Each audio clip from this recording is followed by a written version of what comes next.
Jadi dari kecil memang senang berekspresi aja, aku ekspresif dari kecil. Terus ke setiap ada klien-klien tamunya ayah yang berkebutuhan khusus, anak-anak yang unik-unik, ada yang hiperaktif, autis dan sebagainya, aku tuh suka ngikutin gitu kan. Suka ngikutin, tadi kayak gini, ataupun ketemu tamu-tamu ayah yang unik-unik, aku suka ngikutin orang lah pokoknya. Sampai akhirnya, jadi kecil karena petakilan, terus bundaku yang masukin ke sanggar tari balet. Jadi memang maksudnya anaknya nggak bisa diam, akhirnya diarahin lah gitu. Sampai akhirnya aku sering nonton film, kemudian penasaran ini kok keren ya jadi seorang aktris tuh gimana sih, terlibat dalam suatu film seperti apa. Sampai akhirnya aku di premiere ketemu dengan salah satu manajemen, akhirnya masuk.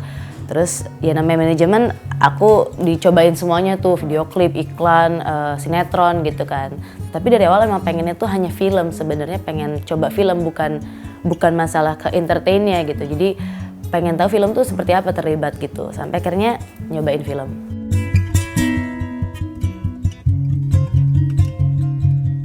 Jadi syuting pertama itu yang luntang-lantung, tapi tayang yang pertama itu Me and You versus the World yang sama Karyo.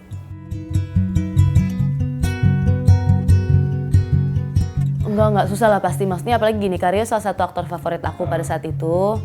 Jadi aku punya list 5 aktor yang aku suka, salah satunya Karyo. Terus deg-degan banget, maksudnya duh gimana nih nanti kebanting nggak, dan nggak ada acting coach pada saat itu gitu. Dan aku nggak ada basic teater atau apapun itu, jadi maksudnya sebatas ya dari melihat doang gitu kan, melihat nonton dan sebatas dari kepercayaan diri aja gitu. Jadi deg-degan dan apa ya, sulit sih pada saat itu, aku harus mencoba mati-matian.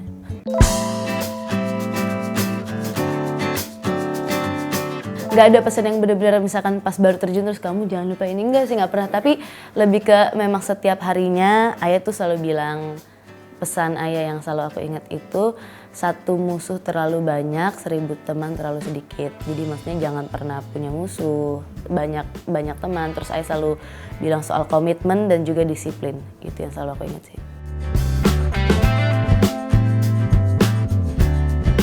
Lupa. Serius, karena waktu itu kan sama manajemen, terus pakai dipotong berapa persen gitu kan. Aku lupa.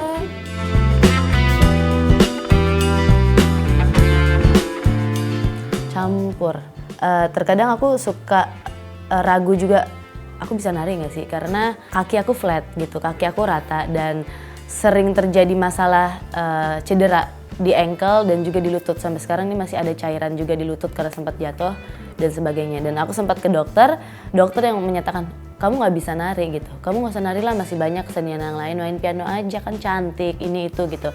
Kamu nggak bisa nari, kaki kamu nggak kuat, dia bilang gitu.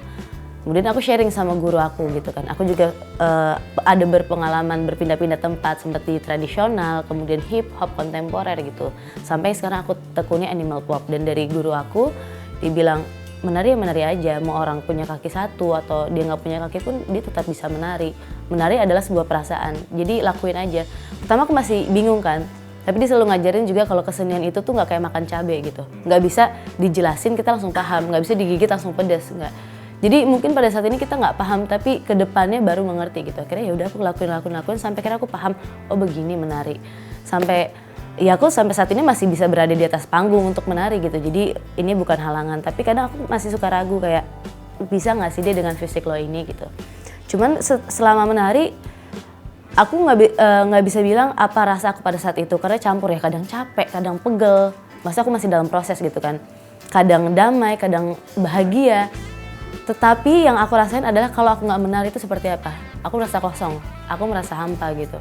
Dan aku sadar selama aku menari ternyata aku menjadi diri aku sendiri, aku menemukan kehidupan gitu. Aku lebih bersyukur gitu. Seksi itu penari.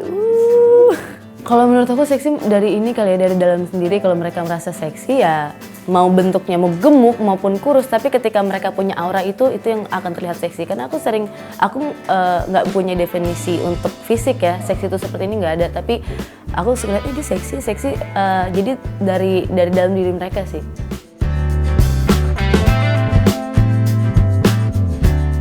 Agni Pratista.